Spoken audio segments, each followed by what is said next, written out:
And welcome to Nug Life Podcast. I am your host, Dan Wetstein, here on the Tay 42 Media Network, and that is my guy, Santiago Salazar, here to talk about your Nuggets. Santiago, it's been a while. How you been, my guy? Been good, man. It's been a little stormy yesterday. I didn't expect that to happen. But hey, how about our new intro? Shout out to you. We left with the hold on, the little 2003 Honda Civic, and now we got the 2022 Escalade for an intro. So I love it. I appreciate that. I put some work in over my little summer break from school. Got to be able to focus on some things just about the business. So I figured I'd give us a little upgrade so we could come back to some, awesomeness. So I appreciate the love and just trying to pass it on. Y'all are giving us love. Got us to 3,300 followers on Twitter, y'all. This is what y'all get. When y'all give me love, I give you love. This is how it works. So I appreciate y'all for appreciating me. Let's go ahead and jump into the Nuggets here. We got a trade proposal out there. It's kind of strange, but I really wanted to get your thoughts on this and whether or not it was even a good idea, and then we'll flesh it out from there. So the trade proposal that I heard was Gordon and Najee. That's Aaron Gordon and Zeke Najee, for those that don't know, for Draymond Green and 2 first-rounders. Does this make any sense for the Nuggets? It makes sense, but I think I'm on the ropes with the deal just because Draymond Green is hitting those twilight years. Even though he is effective on the court and what he does, being a defensive pest and an offensive facilitator, you know how much you're going to get from that. Aaron Gordon is at least, I don't know how old Aaron Gordon is, but 26, 25. He's in his mid-20s. So he has 26. So he has, plenty more years, prime years, and actually, years to develop his game compared to where Draymond is. You're going to get what you've seen before. I think the reason why this trade could be proposed, were we the ones who proposed it, or were the Warriors who proposed it? Well, nobody's proposed. This is actually just speculation, just off-season speculation by Mile High Sports. Okay. Well, I could see Draymond Green being in the market. I mean, I know we all heard about the headline of him wanting to sign a max deal, and at the age Draymond is, I think 32. I don't know if the Warriors are dedicated or committed to giving him that max deal, which could be a lot of influence on why they move on from him and trade him.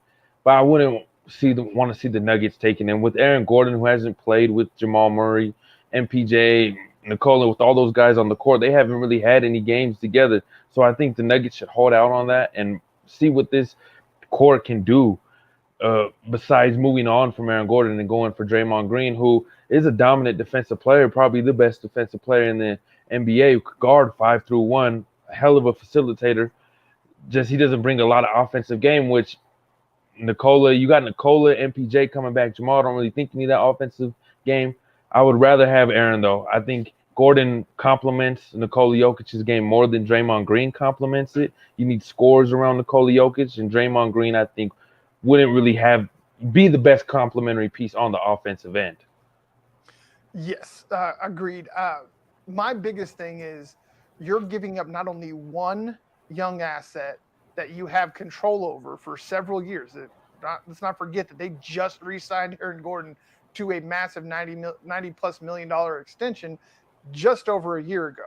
So then you're also giving away Zeke Najee, who, yes, he's a little unproven, but has shown on a per minute basis he deserves a bigger role.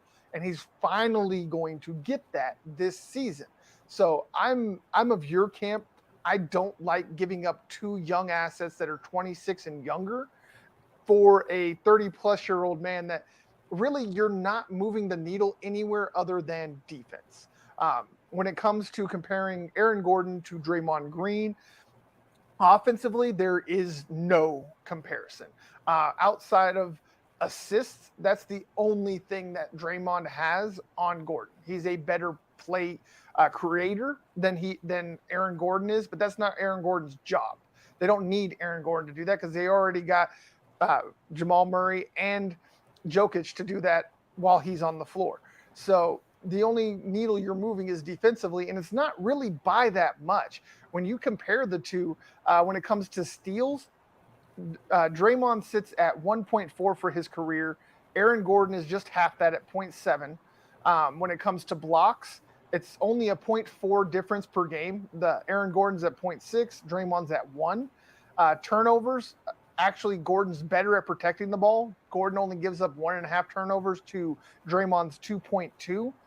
So really, again, you're barely moving the needle defensively. So giving up two guys that have all-star potential, definitely with Gordon. You can't argue Gordon. You might have an argument with Najee, but I believe Najee has all-star potential if given enough time and enough minutes that he could actually score enough points to get on that trajectory. So yeah, I'm not good with giving up two guys in their prime for a guy past his prime that's going to barely move the needle defensively and completely crater the needle when it comes to the offense.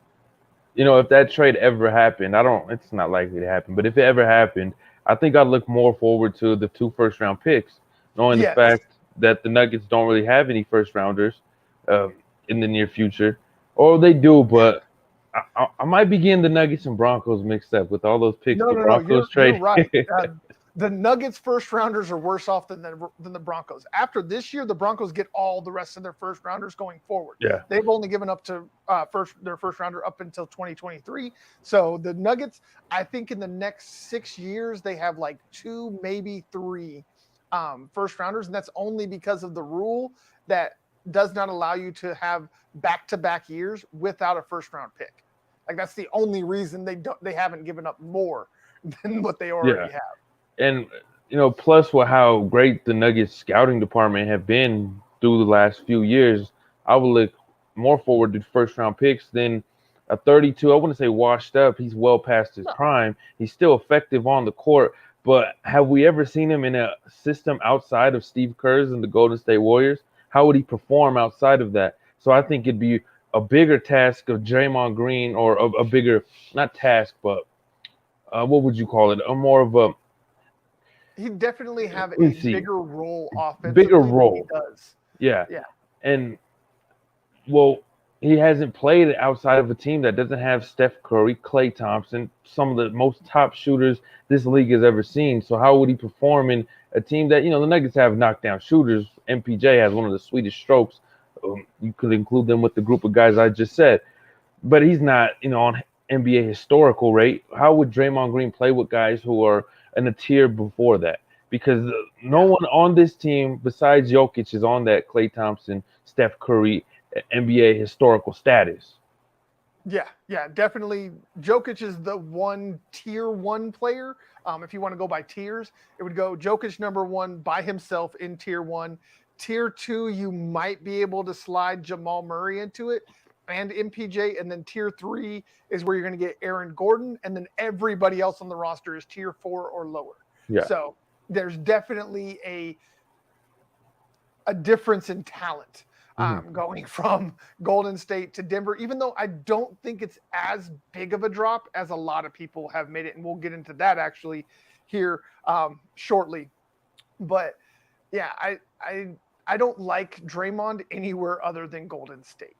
There's nowhere that he is more valuable than Golden State. There's literally no other lineup that he would be able to facilitate and do the things he does in Golden State the way that he does. So it just makes sense to leave him there. Like, I understand the juxtaposition of this is that the Warriors are going to have trouble keeping all of these guys together, the Wiggins, the Greens, the Pools, etc., when they are due for contracts coming up here very, very soon, and they're already repeat tax offenders. So they're already paying a premium for the guys they have on their roster. So I see them trying to trim the fat and kind of and essentially just throw Draymond onto the Nuggets. But when it all comes down to it, I'm not making this deal. How about you? No, not at all. Like you said, I can only see Draymond Green on the Warriors. It's if he anywhere else in the Warriors, it'd be almost like a culture shock for NBA fans all around and for Draymond Green. Draymond, I would rather keep what Aaron Gordon brings. He has his youth. He's a well more better offensive player than Draymond is. Probably defense is right at the same. Given that Draymond is a little older now, he doesn't have the athleticism he possessed, a few years back. So I wouldn't want to give up Aaron Gordon for Draymond. Like I said, I'd look more forward to the 2 first-round picks we would get, other than Draymond Green. Yes, exactly. I would do the same thing. I would definitely be looking forward to seeing what the Nuggets were able to do with those first round picks. And I think that's another thing that kind of entices people to think about this trade is because of what we just talked about earlier. The Nuggets don't really have first round picks coming up Yeah. over the next several years. So adding that talent and being able to really get a a serviceable veteran plus 2 first rounders for Aaron Gordon and Zeke. That's not a terrible trade. I think I would like to have a little bit more in return because of, again, giving up 2 guys in their prime for a guy that's past his prime. I think I need a little bit more than a couple of lottery picks, essentially. Like you're just giving me 2 lottery tickets and an old guy. Like I need a little bit more than that if I'm giving up that kind of youth and talent. But you think of it, the Warriors, they lose Draymond, but they gain Aaron Gordon. Like, how would Aaron Gordon play with Andrew Wiggins? That would be such a dominant wing combo right there with Steph Curry, and Klay Thompson, and whoever the hell at the 5. They've shown they don't need that 5 player. I think they could even throw Aaron Gordon at the 5 and still run that death lineup without Draymond Green. If that deal ever was made, the Warriors would be, I think, winners of it compared to what the Nuggets would be. If honestly, other outside of the first round picks, I mean, Draymond Green to me, if it's not going to be Golden State, he doesn't convince me that he's a very loyal guy. I feel like it would actually brush him the wrong way that the Warriors wouldn't want to pay him a max deal after being a part of 4 rings. I think it would rush him the wrong way where he would want to be with a contender and he would have somewhat of a DeMarcus Cousins phase. Not saying that the reason why DeMarcus Cousins was bouncing around from team to team was because of disloyalty, but you saw him on a different team every year after he had the injuries, and I could see Draymond Green doing that, not because of injuries, but just because he is, obsessed with being a team that's always in the mix, and you can blame that because of him being a part of that phenomenal Golden State dynasty.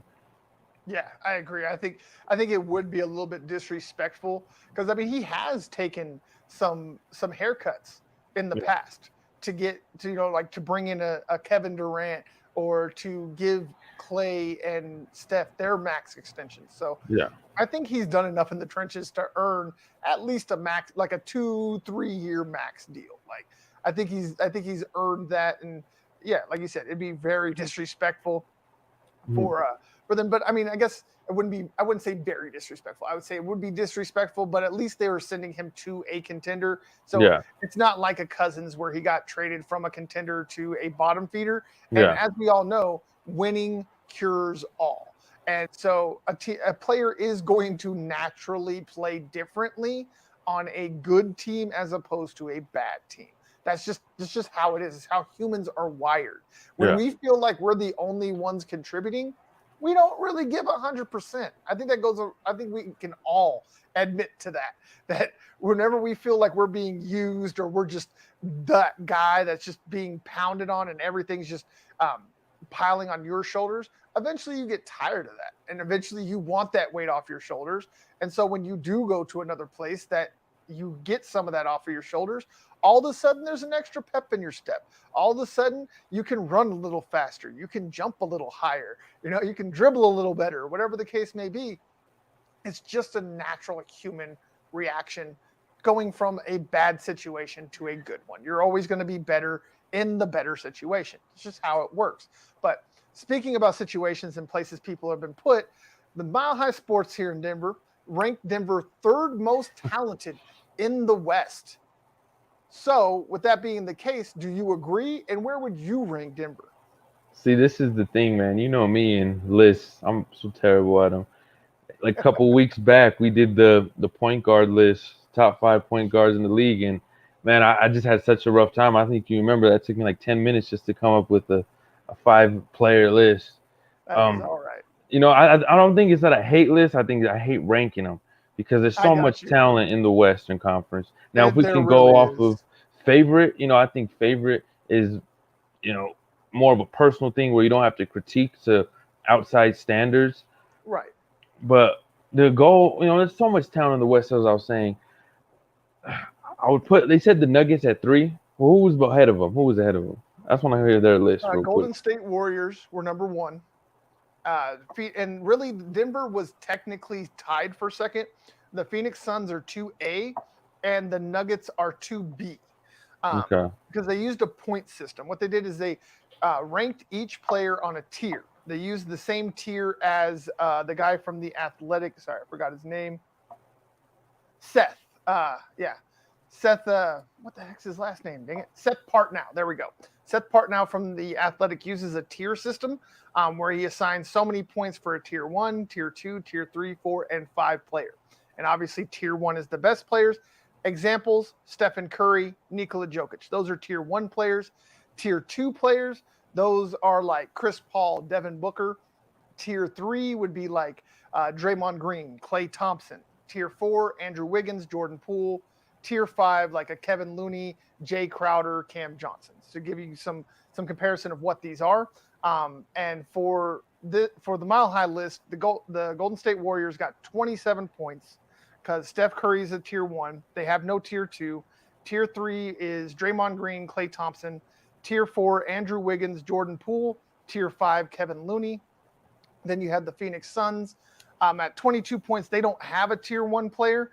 Their highest rated players are tier 2, which are Chris Paul and Devin Booker. They have no tier 3 player. Tier 4 are DeAndre Ayton and Michael Bridges. Tier 5, Jay Crowder, Cam Johnson. And then for the Nuggets, 22 points as well. Tier 1, Nikola Jokic. Tier 2, they don't have any. Tier 3, Jamal Murray. Tier 4, Porter Jr. and Aaron Gordon. And Tier 5, KCP. So, again, technically, Denver's tied with Phoenix, but because of the Phoenix Suns having a better playoff record, they gave Phoenix the hedge above Denver. Okay. Well, I have no disagreement with that. I think the Nuggets at full health are more talented than the Suns for sure. I think they give the Warriors a run for their money. We were just talking in the last segment. They have 2 of the greatest shooters in NBA history, and Draymond Green, who I would put him up with maybe a top 10 defender of all time. I don't know. He has this self-proclaimed though that he's the best defender of all time, which is just ridiculous. Yeah. Very delusional. I don't know what's going on, but I like the confidence though. I can't hate the confidence on the guy. Just an alpha male and his confidence. That's all that is. But I can't really argue against the Warriors being number 1 just because they are reigning champs. They did what they did. They showed that they're not going anywhere anytime soon. I believe they're competing for another one this upcoming season. The Lakers, now, the thing with the Lakers, they're a talented team by far. Just the thing about them is they were an old team, and they were an old, unhealthy team. That's why they missed the playoffs. They didn't even make the bubble. The Nuggets, they were an unhealthy team, but they were a young, unhealthy team with their star being 26, who wasn't even a part of the unhealthiness. LeBron James was a part of the unhealthiness the Lakers went through. So, the reason why the Nuggets were unhealthy and made it to the playoffs is they were a young, unhealthy team. As I said, the Lakers, they had a lot of misfortune with Carmelo Anthony in his late 30s, Russell Westbrook, who to everyone else is a shell of himself. But, you tell me, you look at this roster 3 or 4 years ago, your jaw drops and your eyes pop out of your head. Anthony Davis, LeBron James, Russell Westbrook. I mean, like I said, 3 or 4 years ago, each one of those guys are tier 1 players. I don't know how half a decade could remove them from such far, but I think the Lakers should be a top 5 team this year coming into the West. I do think they have a lot to play for. No one's listening to trades for Russell Westbrook, so that should light a fire under his bottom and put him back to that peak performance. The Grizzlies, I would put around there and maybe at 5. So I'll go Warriors, Nuggets, Suns, Lakers, Grizzlies at 5. Maybe I put the Grizzlies at 4 because the Lakers, they are old. When you have Ja Morant, Desmond Bain, some of those young guys, Jaren Jackson, a lot of young guys out there. I mean, we talked about it.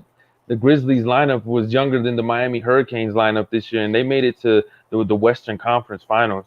So they're Insane. only going to get better. Yes. Those probably right now could be the only ones I'm thinking of, the top 5. Everyone else, like I don't really see the Jazz. They're falling apart with moving Rudy Gobert, and Donovan Mitchell is probably on the way out as well. The Oh, yeah. Minnesota Timberwolves, all respect to Tim Conley, but that team is there's just something about the Timberwolves. They make the playoffs every once in a few centuries, just because they look like they had won the championship because they got won the play-in game is not convincing me. I do like Karl Anthony Towns, but I think he's a soft fake guy. I do. A fake tough guy. My bad, Yeah. soft fake guy. That made no sense. A fake tough guy. Uh, he's not really strong in the interior, and the same for Rudy Gobert. Rudy Gobert, he's a big guy. You're supposed to block those shots, but you're not really talented on the interior side of the offensive ball. I don't really have a lot of faith in the Timberwolves. Portland Trailblazers. I'm just going off of each one of the Nuggets rivals because I don't like them. The Portland I got you. Trailblazers. Yeah, what do the Trailblazers got? And Damian Lillard, the most loyal player in the league probably right now. Other than that, what do they have? I really couldn't even tell you. They moved C.J. Nah, McCollum. I nah. couldn't really tell you who else is on the Blazers roster. They're those type of teams Off where the you top look of at my their head, I got roster, nothing. and you're like, oh yeah, that guy. Yeah, They're right. that type of team. So Yes. there's a lot of teams in the West that are like the Grizzlies, where there are just a lot of young guys, a lot of young teams that are developing. I like the New Orleans Pelicans lineup. That's a lineup Yep. I think went under the radar.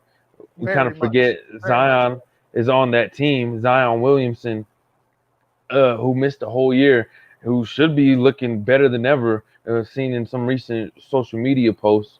So I kind of lost track where I was at. So I had the Warriors, No, you're good. 1, Your top Nuggets, 2. 5 were Warriors, Nuggets, Suns, Clippers, and Grizzlies.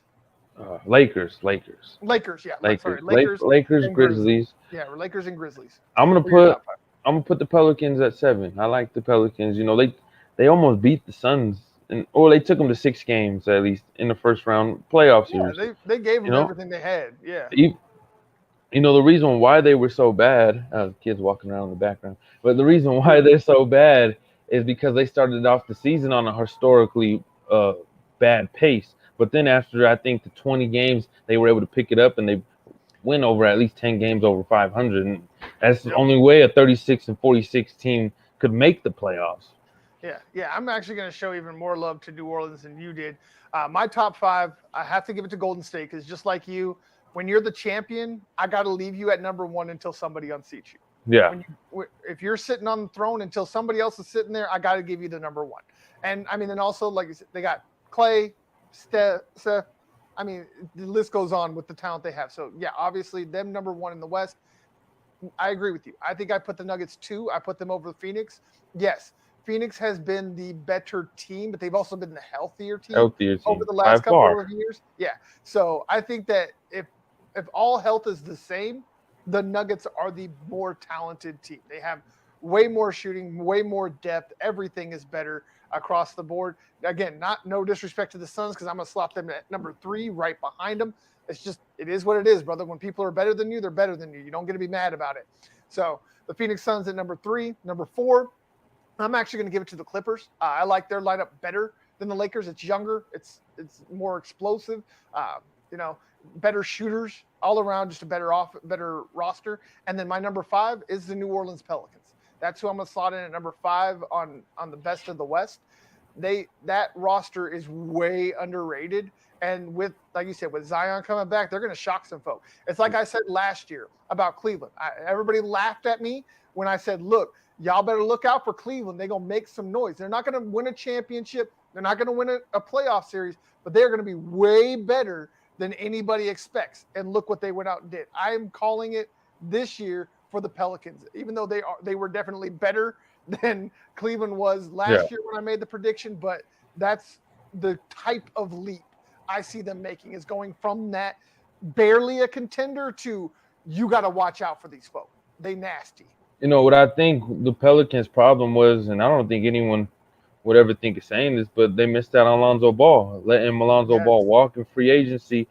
He made that offense mesh together. They were such a fast pace. Something Yes, he about was the those key Ball cup. brothers, they have a high offensive. Each team they go to, their team has a high offensive rating.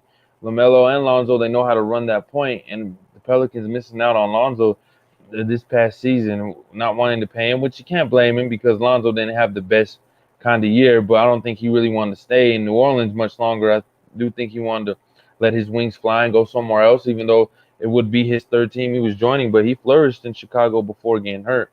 And his three-point game improved completely. I think he was at one point shooting a better percentage than Steph Curry throughout the year. Uh, At you one know, point, yeah.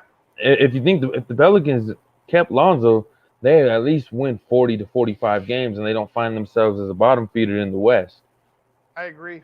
I do think that was one of the more less heralded departures of the offseason last year. Is that I don't think enough people talked about Lonzo Ball jumping ship because that it was obvious on the court. There was nobody that could replace him. He was that one guy outside of Zion that they did not have a replacement for ready on the roster. And they paid for it last year. I agree. I think that if Lonzo's there, they win a lot more games. They're definitely in that 40 win range if Lonzo's on that roster. So big loss there. But yeah, that's our top 5 there. If y'all disagree, let us know down in the comments. We'd love to have that conversation. Either here, Twitter, YouTube, Facebook, we're everywhere. Just leave us a comment and we'll be happy to respond. Either me or Amato. Give him, you see his Twitter right there. Give him a follow. He'd be happy to talk Nuggets with y'all all day, every How you do day. it? Well, I'm trying to do it. Right there, Right you go. there. So Right there. there you go. So Nuggets bench breakdown is next. We are going to go over everybody on the bench and what is the biggest question that needs to be answered by them. So we are going to start off with Mr. Busy. That's gotten way too busy this offseason. I don't know what that music Hey, is. you know what? I love him, bro, because Busy I love him Bones. too. I think he's my age, to be honest with you. But me, I've settled down. I've had a little family to start. He's living his dream, like the biggest dream of all dreams, playing in the Yes. NBA, getting good money. But at the same time, he's living, I don't know if you call it a nightmare, but he's losing puppy dogs out here, man. Dude, Trying to let nation know he needs his puppy. Hey, and the other day, bro, I saw a squirrel, but at first I thought it was a dog. And this is like 2 days after he said, he lost his dog, and it's a little brown dog. And so I was looking at that squirrel like, hey, bro, hey, one of those Nuggets players said he lost one of those dogs, man. I'll tell my homeboys, they're like, for real? I had these dudes running after a squirrel, like, nah, man, it's a squirrel, it's a squirrel. Well, they weren't gonna do it until I told them, like, oh yeah, he said he have a cash reward for it. They said, for real? It got stupid. It's stupid. It was something like, I think it got up to like 20 grand plus memorabilia. Crazy. I'm like, dude, go buy another dog. I'm sorry. I'm sorry. But the reason I posted up that little music video of his and I tagged you in it is because I wanted you to listen to how gangsta he was really trying to sound while this man is sitting on Twitter talking about, can you please find my puppy? Yeah. And when we're talking about a dog, we ain't talking about a pit bull or a German shepherd. We're talking about baby. A Bichon like a teacup poodle. You know what I mean? One of those French dogs, It's just one of them little teacups, like this big. Like, bro, what is he doing? That video you sent me of him, I love Busy, but he got to stick to his day job and just play some ball, bro. He's over here playing patty cake. Like, what's going on with that, bro? I know you saw that dance move. I was hoping you'd bring that up because I'm like, bro, y'all sitting here talking real gangster while playing patty cake. Yeah, he better chill, Busy. We love him, though. It's all good jokes. All love, Busy. All love. Hopefully, because have a good season. But, yeah, man, you got to stick to your day job. But what's funny is I was feeling the same type of way. Like, man, why is this dude stressing over such a tiny little, wimpy dog? But I guess that dog is his mother's. And so that's like her best friend. Oh, now he feels bad. He's like, oh, damn. No, but I think it is his mom's, and that's why that's what he says. I think he actually. when did I never saw that? All I've ever seen is this is my dog. Like, Yeah, did somebody help me find my dog? it was like his best friend, his mom's best friend, or it might be his dog, but his mom might be in love with the dog, Gotcha. whatever, something Okay. like that. It might also be at the same time him making that up because he really wants to find that dog, so he's bringing the mother into it. You don't want to lose that gangster cut. Like, you don't want to get his car taken. You don't want to lose that street cred, yeah. Yeah, bro. exactly. So, I'm sorry, dude. When you're talking about a teacup poodle and playing patty cake while rapping, you done lost it, bro. I'm sorry. What do you think the dog's name is? What is the dog's name? Yeah. Did he say what the dog's name was? I don't even remember, to be honest with you. It's been such a freaking circus. It's ridiculous. I stopped paying attention. I didn't gave up. I stopped giving a damn. It's not even funny anymore. You know that dog must be like super lame then if he ain't like posting what her name is, You know what I mean? It don't answer by this, that, I'm like, all this money for a dog that you could easily replace and just lie to mama. Just tell her that you found the dog. Like Meet the Fockers. When you go to get the dog pet, just colors it up a little bit. Do the same thing, bro. Just go buy a dog that looks the same. Be like, here, mama, here's Fluffy or whatever. Oh my goodness. Yeah, you're bad. Why are you gonna give up 50 G? Just go get another dog that looks the same. Give him a little sweater and all that, and just say, hey, mama, here you go. I'm sorry. Maybe I'm an cold. asshole. You cold for that one. I'm just saying, man. I can't do all that. I mean, I love animals. Don't get me twisted. I'm not one of these guys that like hates dogs or whatever. I hate cats. Like, don't get me twisted. I hate cats, bro. I cannot stand cats. Thank you. I know I liked you. I know I liked you when I met you because I cannot stand cats, bro. We got that. Oh my God. Stand cats. I tried once. I felt bad. I found 2 cats on the side of the road screaming for their mom that just got ran over after I'd taken my kids to school. So, I'm not a complete a-hole. I do have somewhat of a heart. So I picked the cats up and I'm like, I'll find a home for them, right? Well, the kids get home from school and they fall in love with the kids. So they name them and I'm like, crap, they named them. I'm stuck with them. I tried it. We had them for a year and a half. They destroyed 2 couches, yo. Like, tore them apart. Like dogs? No, cats. Oh. 2 cats. 2 couches, bro. 2 of them. I'm like, and that was it. After the second one, I'm done. I just threw them out the back door and said, go have at it. I don't care anymore.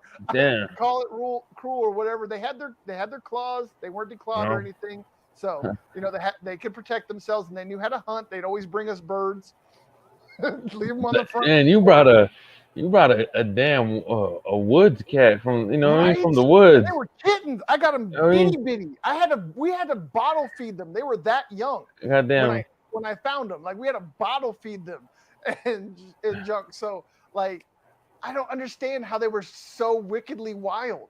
Like we had them from infantile, but they were that reinforced my thoughts of how much I hate cats. Like, if you can't even take a cat essentially out of the womb and make them act right, they're just useless. They're just, I'm done. They're just gonna be, I can't stand them, bro. I'm so damn allergic to them. Like, they just shred so nasty. Bro, and then I can't stand cats. They got the tail all when they walk around, their tails all up, ass all showing. Like, man, have some respect. That's so disrespectful, man. That's disrespectful SOBs, man. Yes, that's all they are. I can't stand them. We were way off the rails here. Let's get back to Busy. I don't know where we were. we were with Busy and his dog, and then we got all the way over there. But will Bones Highland take that next step? Oh yeah. I mean, I thought we were still talking about his dog. I really thought you was gonna ask me, will Bones Highland find his dog? Like, right. Got to get back into it. Right. Yeah, but Busy. He was getting busy in the playoffs. Why not? I do think he's gonna leave off where he left off. From this past postseason, he's gonna be a 6th man. I think the first guy right off the bench, or if it's not KCP, if he's not starting. But Bones is gonna take that second-year leap. I could see him being a 14 to 15 kind of scorer on a nightly basis. He's still young. He does have the defensive intangibles with the long wingspan. He's very skinny, though. He's quick on his feet, but he's very skinny. To guard, he doesn't need to bulk up. to guard NBA elite players on a nightly basis. I still think he might be a little rusty at that, but he's only going to get better with the reps and with the experience. So, if it's going to be a down year for Bones, it's only going to be on the defensive end. It's going to be an up year from there on out. And I don't even think it's going to be that much of a bad of a year defensively. Yeah, I agree. I think the major thing that's going to help Bones is that Monte is no longer here. So there is no more of Bones having to guard 2s and 3s. Yeah. He is going to be able to focus on the other team's backup point guard and maybe their starting point guard, depending upon how the other team staggers. But he's going to be able to focus on that one guy instead of having to learn how to guard multiple positions. He can just focus on guarding that point guard. And that's going to, I think, exponentially help him on the defensive side. And then when you're adding a Bruce Brown, giving Zeke Naji more touches, I think one of the underrated things on that bench last year was that two-man game between Bones and Zeke. Zeke is a lethal sharpshooter in that corner. Like when he is in the corner, he is money. And Bones isoing off the dribble, drawing guys into the paint, and then kicking that ball out to, Zeke to do that catch and shoot that he is just a assassin with. That is going to be a fun thing to watch. Zeke and Bones and Bruce with his cutting and Bones with his, I assume he's going to improve his passing. He was really good last year. I think just with the natural progression from year 1 to year 2, he's going to be exponentially better there. Like a lot of people like to talk about that one alley-oop that he had to Aaron Gordon, where Gordon snatched that thing from outside of the backboard to go ahead and dunk it backwards. It was absolutely insane for 1 and for 2. Gordon bailed out Bones on that play. My point bringing that up is that I don't think people are going to have to bail out Bones this year. From his workout videos, from the passing drills that he does, he's obviously been focusing on the right things. He's bulked up. Last I checked, he's added like 10 to 12 pounds of muscle. So that whole skinny thing we were just talking about might not even be as big of a thing this year. So all of these things are pointing towards Bones definitely taking that next step. And I'm going to go ahead and say it now. I think he's going to be the NBA Sixth Man of the Year. I think he's going to be that good. Not just good. That's ridiculous. That's high praise. You know, if he can be the Sixth Man of the Year, then he needs to come up with some new rap tracks. Please. Yeah. You cannot be making us look that bad, bro. That was so bad. You're repping Denver now. The auto-tune, please. Yeah. People with the auto-tune. You know what? Don't sound good. Stop talking into a mic. Thank you. I was gonna say I don't have no problem with auto-tune, but if you don't sound good at all, like if it's making you worse, because it's something that's meant to make you sound better. Like if you're a baseball player and your goal is to hit more home runs, so you take steroids and you end up hitting less home runs. Why would you take steroids? It's the same with this auto-tune. If you're going to use something that's supposed to make your voice sound better, why is it making you sound worse? Do not use it. Do not use it, man. Just back off it, bro. I think T-Pain, who he sounds phenomenal with it. I think he can sing. And without it. That's what it's meant for. Auto-tune is meant for people who can still sing. Just to hit those notes in a different kind of way. I'm not with all this Tekashi or bologna, salami, whatever the hell these guys. You know what I mean, bro? I'm not. I feel you, brother. I feel you. Little baby, big baby, middle baby. I don't want to hear none of these dudes doing none of that. No.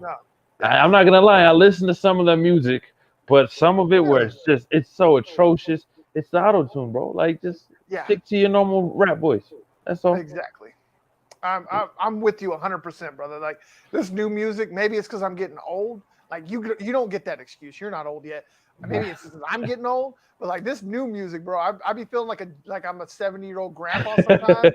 Like when I be turning on my XM radio and I be listening to like Shade 4-5 or whatever, and they be pulling on something new, one of these new mumble rappers. I'd be like, this is the lamest, dumbest junk I've ever heard. And they'd be like, it's gone platinum 14 times. I'm like, how people?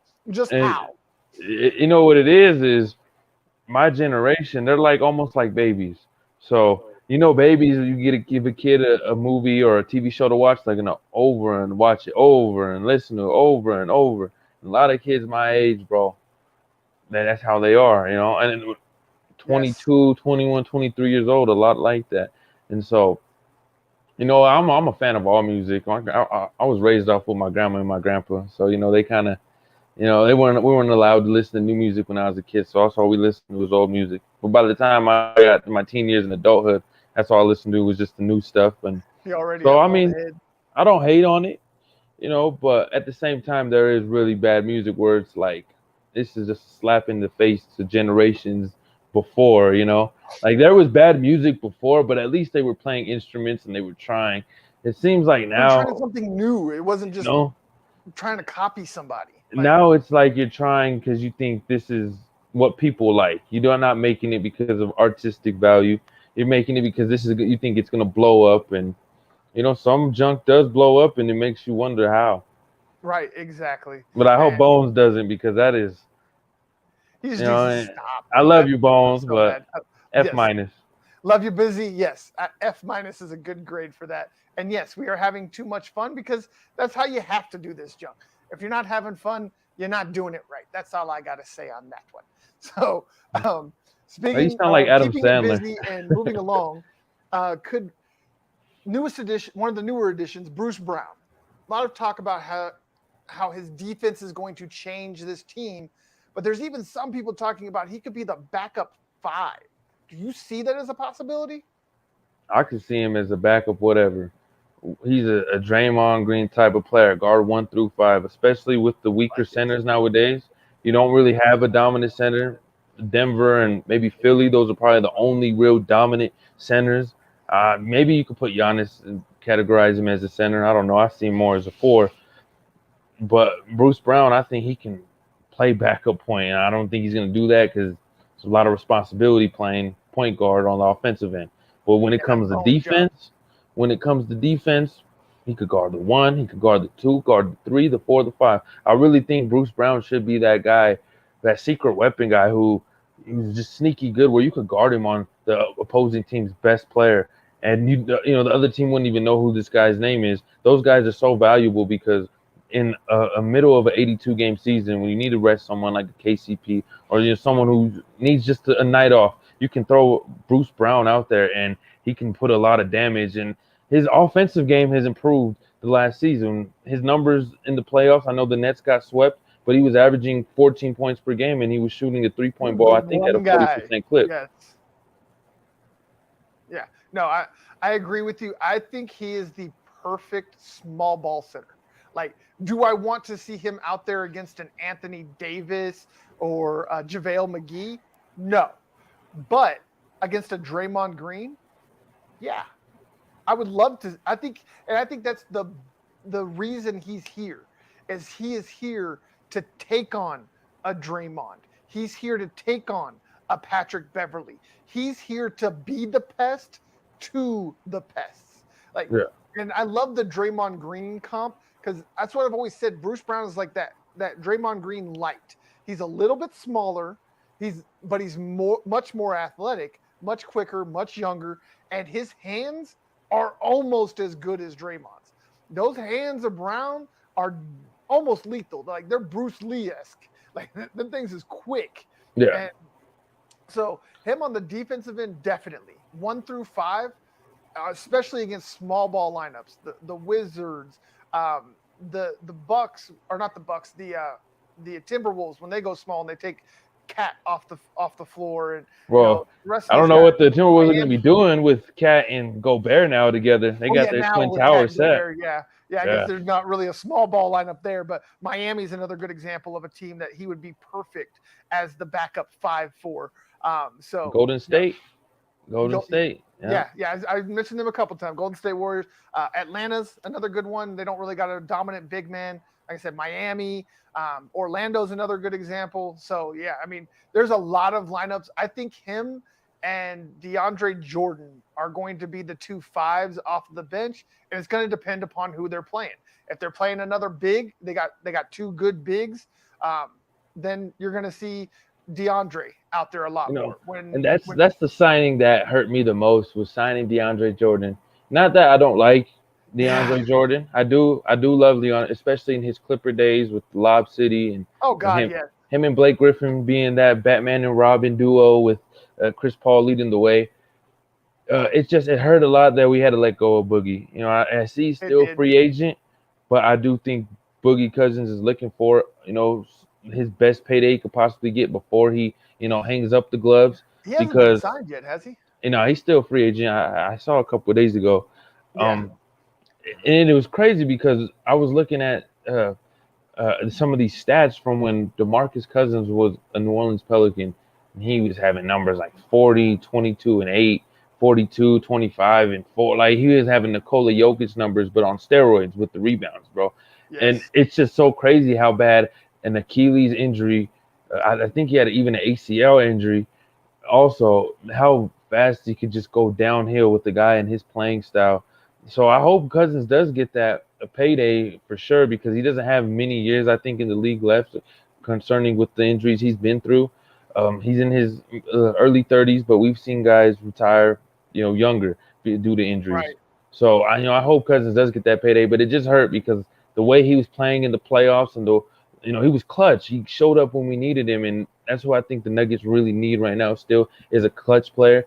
KCP brings defense. Bruce Brown brings defense. But the thing about those guys that they haven't shown, which a lot of players don't show, is that clutch factor. Jamal Murray is probably the most clutch player on the team, and Nikola Jokic. But Jamal needs to get his feet wet again. He hasn't played a full 48-minute game against other professionals on his level. So I do think the Nuggets are missing that clutch factor, and DeMarcus Cousins brought it last year in that Game 5 where the Nuggets were trying to stay alive. Yeah. Definitely off the bench, he has a clutch factor that is unparalleled. But the beauty of this Nuggets squad that they're getting back is they're going to have four guys that have proven they can hit the winning shot. Yeah. Jokic has done it. Gordon has done it. Murray has done it. And Michael Porter Jr. have all done it. So the clutch factor, I'm not worried about. Whether or not KCP or any other guy off the bench brings it is a non-factor to me this year because Jamal and MPJ are coming back. If it was last year, definitely they needed a Cousins, but I think with the guys that are coming back and the ones that they've added, I don't think it's going to be as missed as it would have been if Jamal and MPJ weren't coming back. Yeah. See, and I like your point that it would bring clutchness to the bench. Because if you do, knock on wood, if you do have another year like last year where some of your key guys aren't in the playoffs, or you're gonna have to look to guys like Bones on a nightly basis or DeMarcus to be your second best player because you didn't have a consistently second best player night in and night out. Then yeah, you want a DeMarcus Cousins on your team because he gives you another option of a guy who's been there, done that. He's just not 100% healthy as he used to be. So Yeah. I'm not worried about the clutch factor with the starters at least. But for a bench guy, for a guy who can come up, spread the floor that like DeMarcus Cousins can, even though he's far from his, being his healthy self, he can still spread the Right. floor. He's a good passer for a big man. Brings a lot more of the table than what DeAndre Jordan does. DeAndre Jordan in his prime, he was a dominant big man. I just don't like DeAndre in that position with the second unit just because defenses will gap DeAndre Jordan. They got to Oh God, keep him yes. outside of the paint though. But I don't know how strong and physical DeAndre Jordan is nowadays, being him 33, 34 years old. Yeah, I mean, he's definitely lost a step. Well, he's lost a few steps on offense, and definitely lost at least a step on defense. But that's still kind of what his calling card is right now. Is Yeah, just rim protection. yeah, That's really all he's going to be asked to do is come off the bench and make sure that people don't bully the bench in the paint. That's going to be his number one job. If he adds anything on offense, that's a bonus. But his major thing is that on defense, he does not get to allow the other team to bully the Nuggets in the paint the way they have been over the last couple of years where they're getting outscored in the paint by 20, 30 points a game. It's hmm been ridiculous, ridiculous. especially from the bench. So if he No, can do that, then I'm happy with the signing because he's on a veteran minimum, all of those good things. So if he can just bring that, we're good, and that's all that anybody should expect from him. If people are expecting him to do what Boogie did, you're going to be disappointed. Disappointed, by He's a sure, for sure. completely different player at this point in his career. So yeah, no, don't expect DeAndre to be a difference maker. He's the guy that you don't really want to hear much about him, because if you do hear his name called, it's normally because he did something bad, not good. Yeah. I think what this says to a lot of the young guys on the team too is Zeke Naji is here's your shot. This is your time to get the minutes you want. Yes.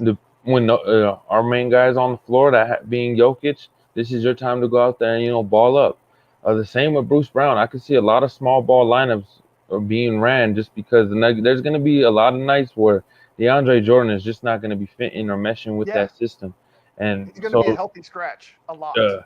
DeAndre Jordan is going to be kind of the same as when Kenneth Faried was here his last couple of years. You saw him a lot on the bench, but when he came out, he brought energy and he kind of lifted up the crowd and he got his other teammates going. It's just he didn't play a lot.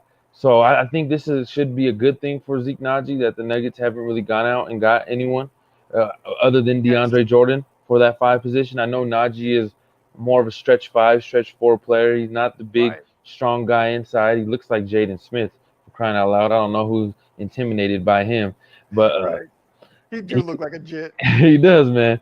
He's a sniper, though. You need a sniper in today's NBA. You need guys that baby face assassin who can, spread the floor, 3-level scorer. So I'm pulling for Zeke Naji to have a good year to where he gets those minutes and where, DeAndre Jordan, and this is not anything bashful, but I hope he puts Jordan in a position where we don't have to see too much of him every night. Right. I agree with you. So let's go ahead and move on to one last question on the bench. Will Reed or Brown, that's Devon Reed or Christian Brown, get the backup small forward position? I like Reed right now. Brown, I know like he had experience, yes. He not just the experience though, but Brown, who is a winner in college. I do believe he went 3 or 4 years at what the hell is it? Kansas, right? Kansas. Yes, Kansas. 3 to 4 years in Kansas. My bad. I don't know why I was gonna say Kentucky, Kansas. They're both blue. You get the K's mixed up too, man. Right. So blue and K. But 3 to 4 years in Kansas, winning that national championship this past season. I do like that in him, but he had a rough summer league to start. I remember he started the summer league. He was 0 for 8.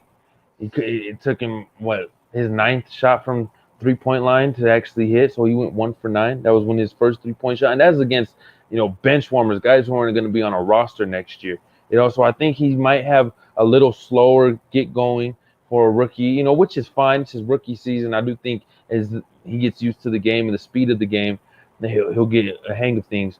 But Devon Reed, as you said, more experience. I like what he brings to the table. He reminds me of a JaMychal Green, but with a better offensive game.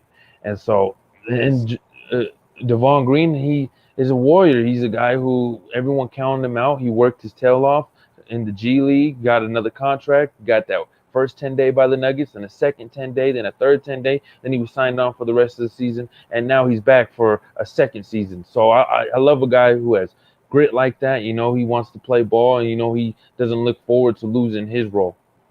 Yes, I agree. I think this is how I think it's going to go. I believe that coming out of camp, Reed will win the position. But come March, Brown will have taken it over. Reed deserves to be the starter. Now, if he goes out and he balls out all year, then Brown will stay as a rookie on the bench like Malone likes. But if he doesn't go out and ball out, Brown, I keep calling him Braun for some reason, even though I'm the one that knows it, but different. Anyways, Brown will take over the position because of that talent, of that youth, of that athleticism. He is a more athletic, better offensive player version of Bruce Brown. He is going to take Bruce Brown's place once Brown moves on. So I do believe he will take it from Reed eventually, but Reed, with that tenacity that he has shown, like he just broke down, going through the G League, getting the 10-day contracts, getting the 2-way contract, and then finally earning that fully guaranteed A1 roster contract from the Nuggets this offseason.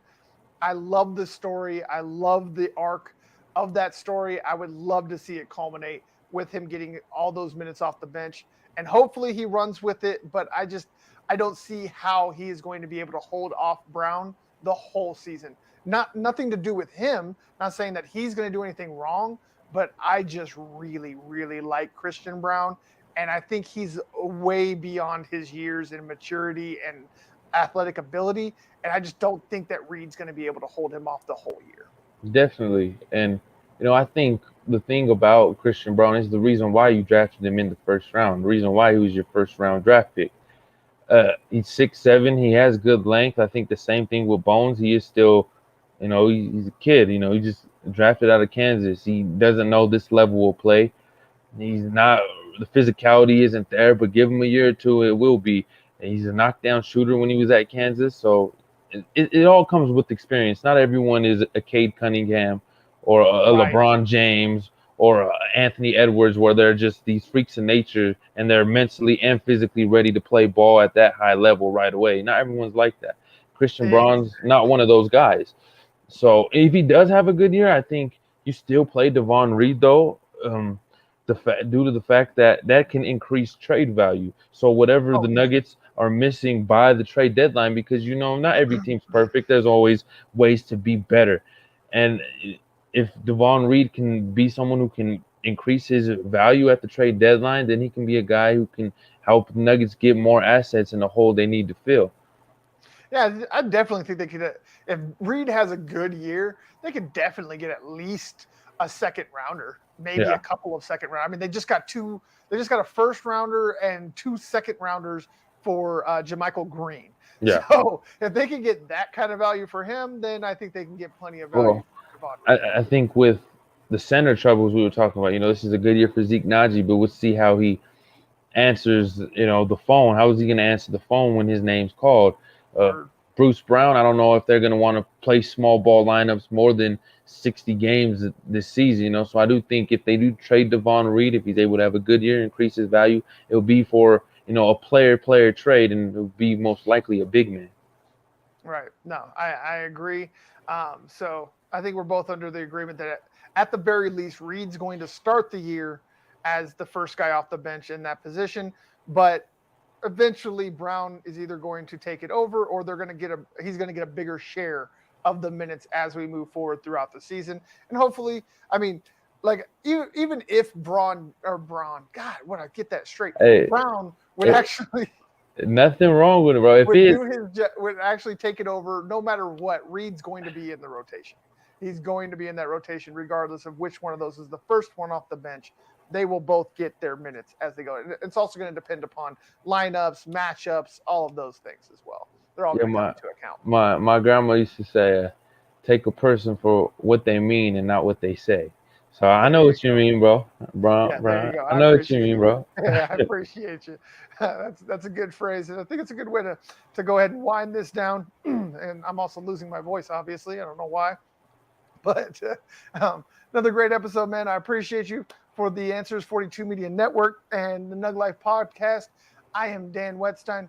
That is Santiago Salazar at Amato is Ballin. Make sure y'all go to all the socials down in the description. Give us all some love, and we will return it.